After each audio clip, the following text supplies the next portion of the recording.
What's going on, coaches? Coach Korea. This is going to be the fourth part of the multiple 50 stack build, how we build the defense and how I look at it. Today, we're going to build off the stack linebackers key progression that we went over in the video prior. Today, we're going to actually talk about how that near guard principle for the Jack and the Mike and how we have the plug kind of working off the nose into the A gaps, how that all comes together in a triangle, meaning from the two guards to the near back, there's a triangle there. We call it triangle triggers. So we're going to touch on our triangle triggers and the reading reactions off the big picture, since I already gave you the small picture with how they get their assignments and what each particular one is looking for. We're going to talk about how each of the three of them is basically controlling their own cylinder. Like, we call it dividing the forces, meaning these two, whatever the assignment with these two is coordinated, they're kind of playing in their own cylinder. These two have a coordination that they're playing in their cylinder. This plug and this end, they have their own cylinder, and they're going to be coordinated through their reads, through their triggers. So now I'm going to kind of tie it all in together. We're going to touch on how we add the fourth and the fifth rusher. And if it doesn't go too long, I'll start giving you a couple pressures against ISO, against power, how would our basically our inside pressures, because we're going to start getting to the outside part of the defense and the secondary part of it further along in the video. So let's get right into the video. So the triangle trigger, here's the three most common reactions I think all of us see. No matter what defense you play, there's only so many things that front side of the offensive line could do. In this case, we're going to talk about the reactions, the triangle triggers in the big picture now. Now we're not going to worry about stepping, stacking, and reading the near side guard. Now we're showing you how the stacks kind of read all that. Read the triangle in coordination. So the first reaction you're going to see, and like I said, there's only so many things an offensive line can do. So there's some, there's some ways we could cheat ourselves to what they're doing. In this first one, this is what we'll just call a down block and an out block. So we'll just label it down. Okay, and we're talking about the box six. We're getting a down block and an out block. Okay, in our big picture for all of these guys, we're seeing flow going away, angle of flow going away. We got a down block. We got an out block. Jack knows, depending on what the call, he's responsible for this B gap. So he's gonna plug the B gap. The plug will come to the A gap. He's always responsible for either A gap and his cylinder. So his reaction with ball going away, these two guys should be up in these gaps here. I'll just draw it in. This is what their reaction should be telling them, and he should be reading through that backside A to the front side because everything's telling them balls coming here. So that's the reaction from down, from your stacks. The next reaction I believe you will see is a down-down. So in this situation, once again, you'll see how there's overlap in the reactions where they get kind of good at doing the same things. Depending on the call, he should probably be fitting right off the end, tight off that down block of the tackle. We got the Mike in the A. Plug should be reading through the backside A to the front side A. Okay, play away, ball side A or backside A. You got to read through there to get to there. So it's a progression. He's going to start reading here, making sure nothing's coming back, and then working his way over. So we get more guys to the football. The third one, and I believe is the most common, is the out block, like a G block, or it could be sweep, it could be whatever. Based on the triangles and the reads and call, once again, now the plug should be working A, B to C. Jack should be fitting outside hard. Now, when we get pullers and stuff, I don't teach wrong arming them and all that. To me, that's giving them too much. Like, if we're athletes and we have a technique we believe in, I believe in just teaching these guys how to be blow-up players. Meaning, take it on best way possible, the most comfortable way, you know how to take it on and blow it up. And blow it up. Play square, play physical, play fast. I'm not worried about you getting under. The only thing we will teach is a rip, where we're going to play it hard down the middle, and then we'll try to rip under to keep the ball inside of us. So we try to cut down the techniques and just do things that they're good at and force our will on people. So when we get the out, their keys are telling them he sees an out block. This guy's probably slipping. I'm going to get to the backside reactions after this. He should be playing A to B. He's going to play A, B to C. He'll play C depending on what the call is.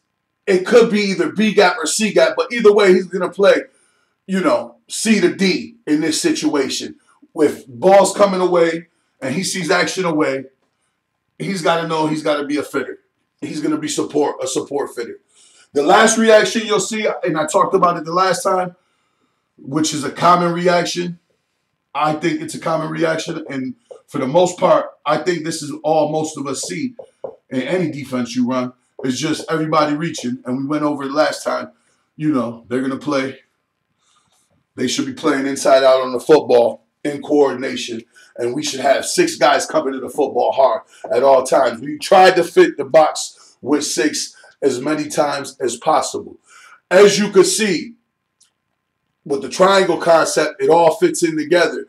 Each step builds off of the last one to the backside guy who has to read through his cylinder to the football.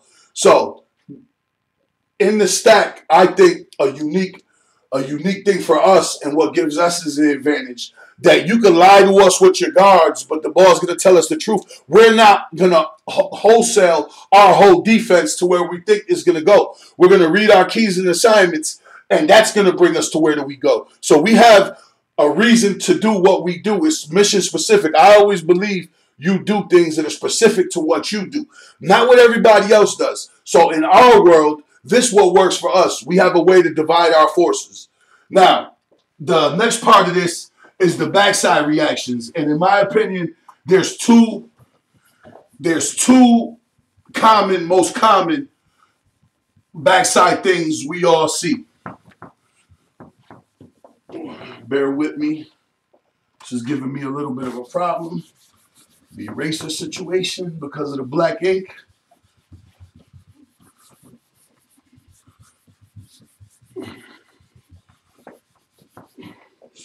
So now we're going to talk specific the backside.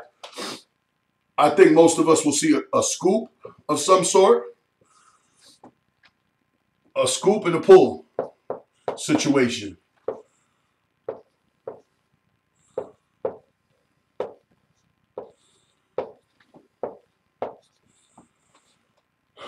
So a scoop will be of some sort, and then a pull would be here. So once again, read your cylinder, read your key.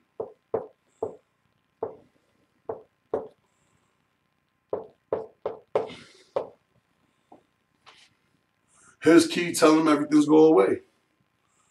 His front side key. So now we're just basically talking about how we get the cutback player on the backside. His key is telling them balls going away. Their key's telling them balls go away.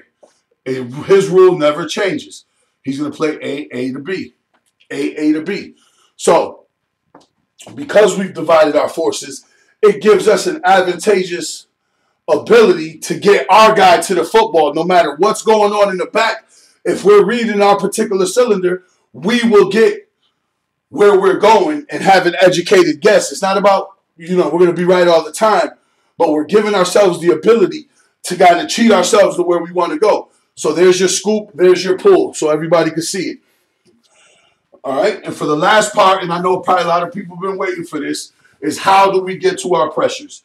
Now you're going to see how it all comes together. The first 3 videos plus this one, how we will get to certain pressures. I don't want to add the outside pressures to this video because the outside linebacker play in this is very detailed and specific, and we'll wait to touch on that to get to the outside pressures. So we'll give you some of our base inside pressures, how we get to the 4th rusher and how we could get to a 5th rusher and even a 6th rusher. Let's just see how it works.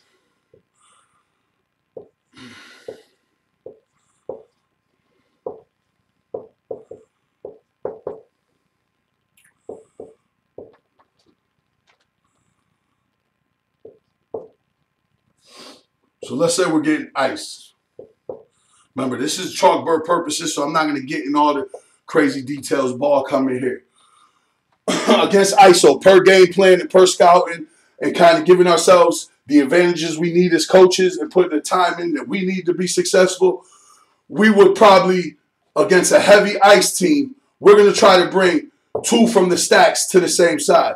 How do you do that? Per the coordination of our run game stops, we have a way we do that too. So in this situation, because remember the open, close, jacks, pinch, all that, we build that on top of labeling the players coming together, and that's how we'll get to our fit. But we'll just start with inside pressure, 4-man pressure against the ISO that we think's a good one. The first one will be plug strong. They didn't hear open, closed, or pinch, so it's an automatic jacks. Plug strong always tells the no he's going weak, and we'll bring the mic inside. Now, for years, blitz has been drawn up, and that was all that we knew about blitzing. There's never been nobody ever really to teach us the proper techniques on how to blitz. Well, over the last couple of years, I've come across somebody that's taught me those things. And when we're bringing the pressure from the inside, the key to this pressure is when this plug enters the offense, he needs to enter when he fits in his gap. He needs to make sure he's on the outside half of the ball carrier so we can funnel this ball back into the mic, who's his key telling him where it's coming, and he can't get outside of us. So there's your plug strong. When he enters into the offense, he needs to make sure he's on the outside half of that number. He needs to be on the outside half of that number and blitz vertically. Stay square. When you get there, attack him, stay square. Do not cross your feet. Try to stalemate him or make the ball start squirming outside. So that's how we get just a common generic 4-man pressure. So we would call that plug strong, and then whatever the coverage would be, 1, 2, 3, or 4, whatever it is. So there we go. There's plug strong. You didn't hear open, close, or pinch, so it's automatic jacks. Plug coming to the strong side A, nose will work away. There's one way we could take care inside pressure, bringing a 4-man.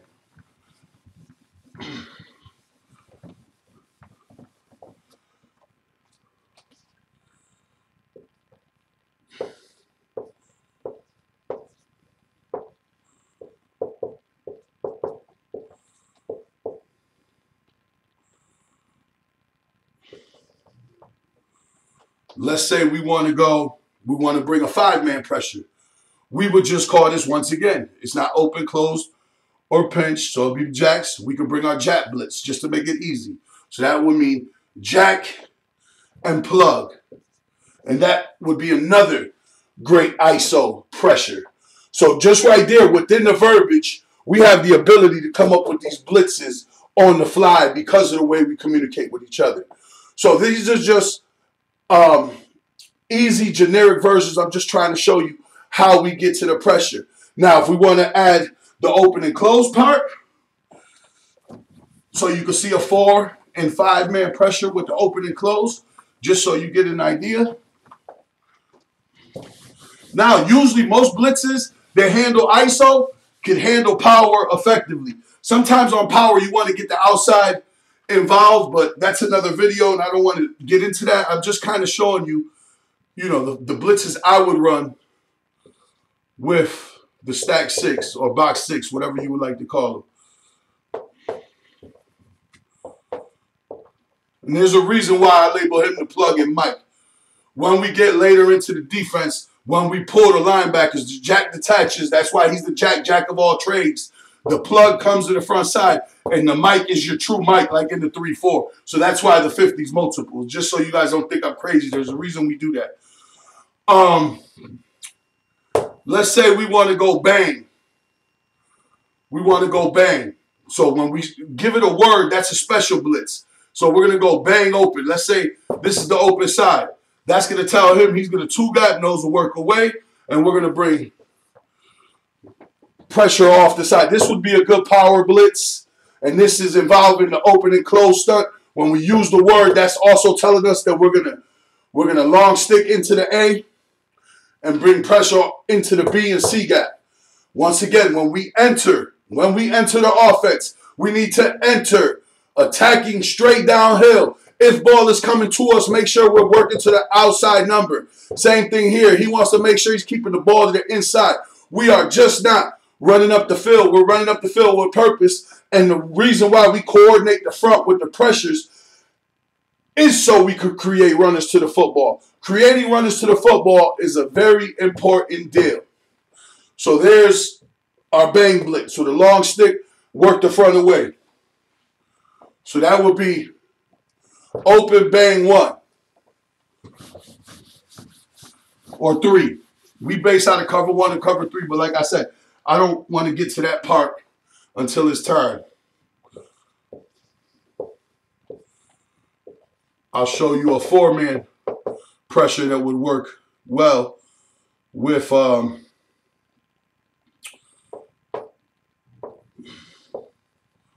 and close call. Let's say we want to go close and we want to bring Mike. So we'll bring Mike to the backside A.